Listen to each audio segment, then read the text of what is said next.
Here's the audience. Anyways, okay.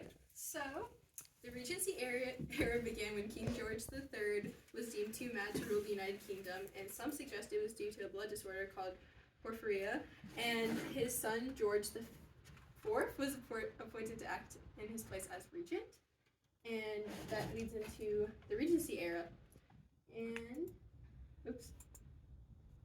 the Regency era was associated with a period of social and cultural development and is seen by some as a great and glorious epoch in British history, and the Regency era was a time of decadence and modernization, especially for fashion. So personally, I have an intense fascination with how fashion evolves with history and have researched it extensively. So though it only lasted a decade or so, from 1811 to 1820, it is iconic and recognizable through the fashions of its upper and sometimes middle class. One can analyze the glorious evolution into Regency era fashion through the development of women's wear, menswear, and children's fashion. So we can now dive head into the Regency era, starting with women's wear. So basically, women's wear was inspired by ancient Greek fashion, and it was all about like a low neckline, high bust, short sleeves, and high waist, and it was dainty and simple, and it was inspired by ancient Greek fashion since a lot of like archaeological discoveries were being made of ancient Greek sculptures, right? So as fashion designers, we're seeing more of these styles, and especially it contributed from like the French Revolution. So like the aristocracy was being targeted, and like extravagance in fashion and like stuff that was seen as expensive was going down in popularity because people didn't want to be targeted by the lower class and victims of the revolution, right? So simple fashion was now in. And you can see that like how the Greek fashion was inspired by it, and there was a lot of like the dramatic and early fashion of the Georgian era, like with the extravagant corsets, the panniers, and the silk brocade gowns were replaced with like a thin Grecian-like cotton. And a big misconception about the Regency era is that there's like a big popularity in corsets. Like if you have ever watched Pride and Prejudice, there's a scene where one of the sisters is lacing a corset, and it's like supposed to be seen as like humorous. But honestly, like corsets were not in at all, and instead stays were the thing because of the high empire waistline. There was no need for a corset because your waistline wasn't emphasized; it was your bust, right? So moving on now to menswear. During this period, menswear started to simplify like women's.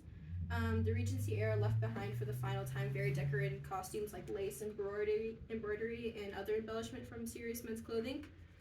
Dark colors were super in, and tailoring began to become way more important than any embellishments.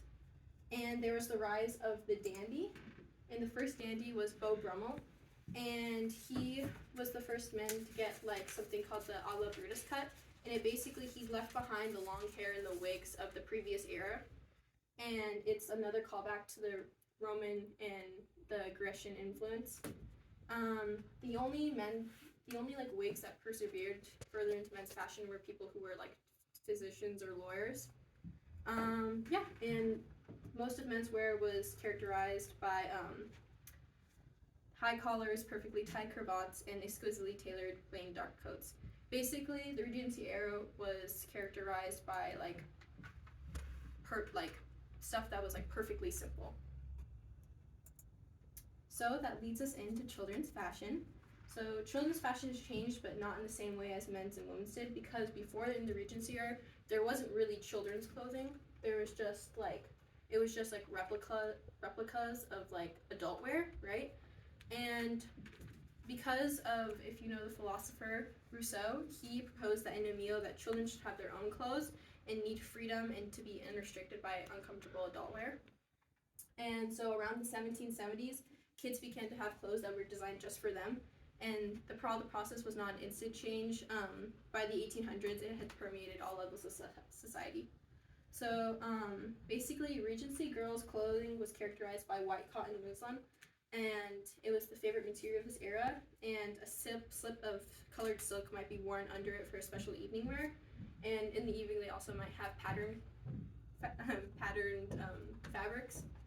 But when it came to boys, they had something called an Eton suit or like a skeleton suit, and it just depended how old you are. But they were like much more simple and like breathable than menswear because they believed that children should be like running around and playing instead of doing adult activities, right?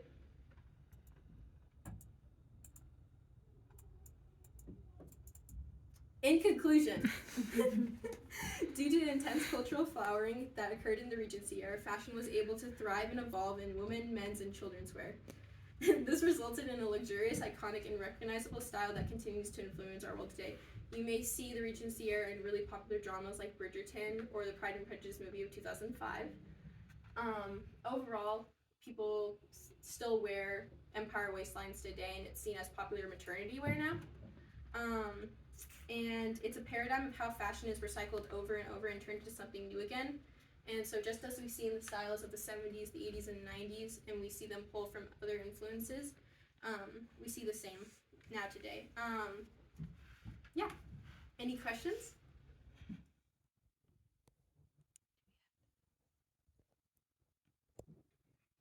Abby?